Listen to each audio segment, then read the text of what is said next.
Olá, seguidores. No vídeo de hoje eu vou fazer um resumo aqui para vocês dos tópicos que eu discuti uma call com Esparta, os gestores Juro 11 e CDI 11.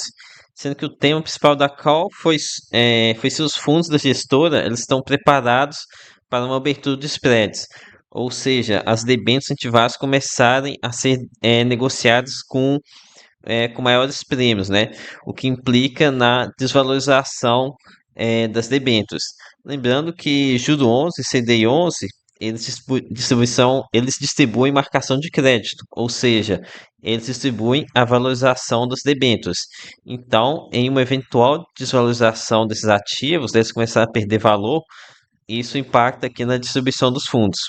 E depois também conversamos sobre como eles atravessaram desvalorização de ativos no passado, lá em 2023, e como eles estão atuando para minimizar o impacto de uma eventual virada aqui do mercado. Então, bora lá. Aqui é o Thiago PS e seu canal Fica Esperto. E para contextualizar, essa call aqui começou com o e-mail que eu mandei para eles questionando esses pontos que acabei de falar, sobre proteção contra a desvalorização das debêntures. E detalhe importante aqui sobre a gestora é que o e-mail foi enviado aqui no domingo à tarde e foi respondido já na segunda de manhã, né? E ainda em seguida me ofereceram esse bate-papo aqui para explicar melhor sobre o tema.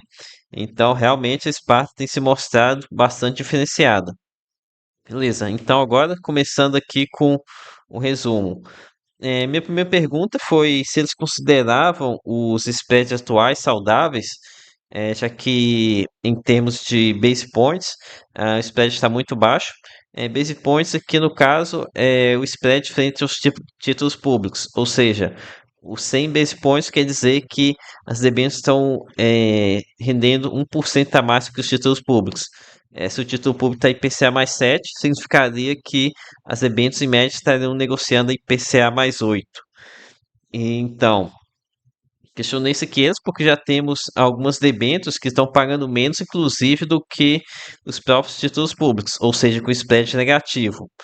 Daí, eles me responderam que consideram que os spreads atuais são saudáveis sim, pois apesar dos spreads estarem muito apertados, que a gente aplicasse o imposto sobre os títulos públicos, a gente teria aqui um spread adicional de 150 base points, ou seja, 1,50% a mais devido às debêntures incentivadas serem isentas, né?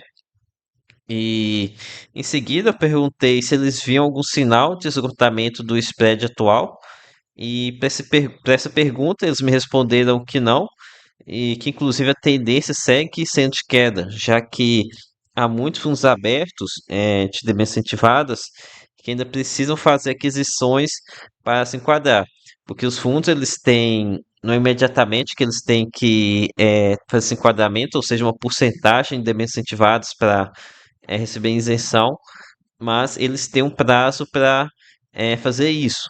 E daí esses fundos eles têm que fazer essas aquisições para conseguir se enquadrar. Então, seguindo aqui, o próximo tema foi sobre o passado, mais especificamente sobre 2023. Aqui em fevereiro, março, abril, quando os debêntures passaram por uma desvalorização muito grande, devido à crise de crédito gerada pela Americanas.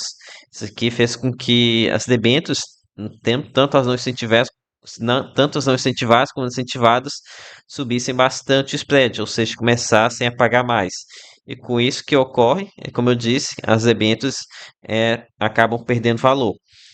E lembrando que na época o fundo ficou aqui um mês aqui sem distribuir rendimento, aqui no caso fevereiro de 2023, e 2 meses aqui pagando bem pouco, 50 centavos, 25 centavos, mas que depois voltou a pagar bastante por conta de algo que eu vou comentar aqui mais para frente. Então, para essa pergunta aqui, os dois gestores informaram que em 2023, Juro 11 não tinha tanta gordura como hoje, sendo que no momento que eu estou gravando aqui, no dia 15 de novembro, essa gordura se encontra em 2,40 por cota de reserva de lucro a distribuir, né? E eles também explicaram que eles aproveitaram essa situação aqui, essa crise de crédito, para conseguirem fazer um lucro maior aqui no futuro. E para isso que eles fizeram foi o seguinte: eles venderam debêntures com duration mais curta para comprar ativos com duration mais elevada.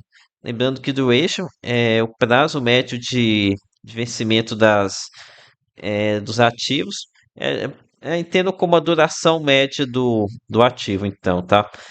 E, bem, explicando essa movimentação para vocês.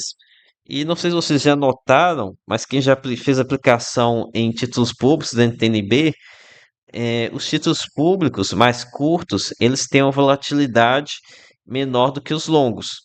Então, nas quedas aqui, os ativos de duration mais curta, eles caem menos do que os de prazo mais longos. Ou seja, a Sparta vendeu alguns ativos que caíram menos para comprar outros que caíram mais.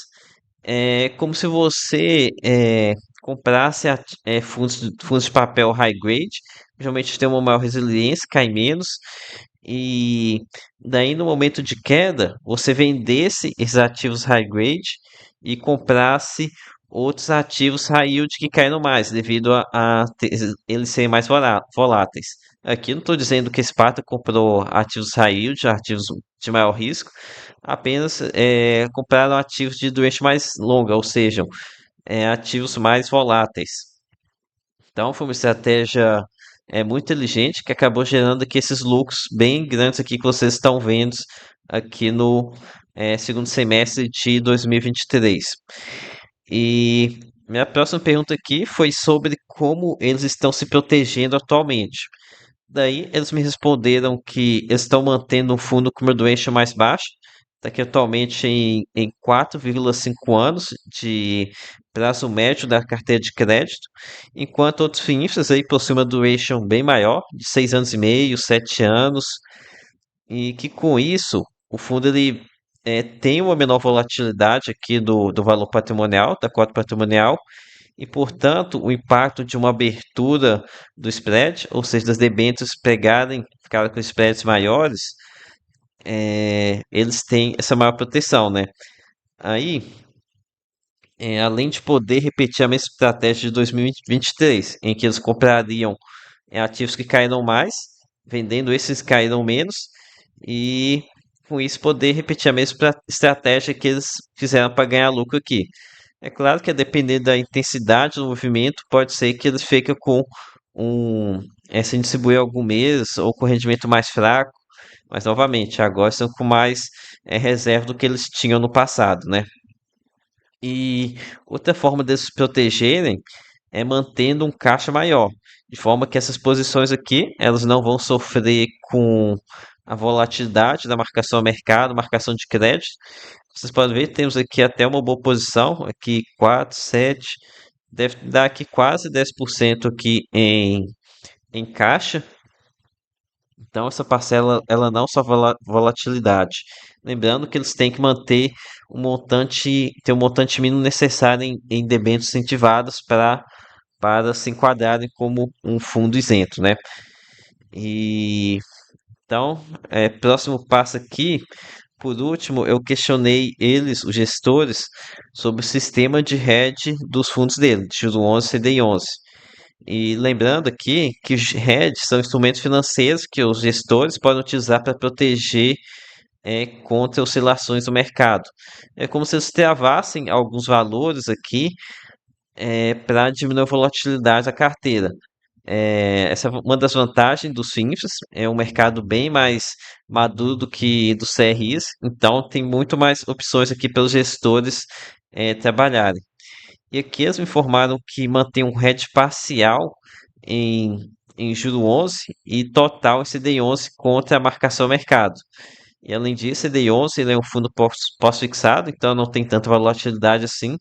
Já juro 11, como está exposição a MB5, ou seja, as taxas do título público, eles mantêm um hedge parcial contra isso. Já contra a marcação de crédito, ou seja, a desvalorização dos debêntures, não tem como se protegerem, né? apenas mitigar com os instrumentos que eu acabei de mencionar com vocês. Então, concluindo aqui, achei eles bem confiantes sobre os temas que eu questionei eles. Deu para ver que essa questão aqui já se encontra no radar dos gestores. Inclusive, a gente pode verificar isso aqui pelos rendimentos mais comedidos em Juro 11 para manter aquela boa reserva de resultado que eles estão. E já em CDI 11, como a gordura está maior, está lá uns R$ 106 mais ou menos de patrimonial, então R$ 6 de reserva. Acho que por isso eles têm feito uma distribuições maiores, já que tem mais gordura. E, galera, eu tô ciente aqui de que o vídeo de hoje foi bem denso, tá? Assuntos bem complexos e que os novatos devem ter boiado em muitos momentos aqui, mesmo com eu fazendo algumas explicações aqui no meio do caminho. Mas continue acompanhando o canal aí, que vai sair mais vídeos a respeito sobre o tema e com o tempo vocês vão assimilando. E também lá no canal do Esparta tem bastante material para vocês aprenderem também, tá? Recomendo bastante que vocês deem uma maratonada lá que os gestores aqui do Esparta fizeram. Então foi isso, galera. Espero ter curtido. Deixe seu like. Se inscrevam também para fazer o acompanhamento desses vídeos. Lembre que nada aqui deve ser considerado como recomendação de compra ou de venda. E até a próxima.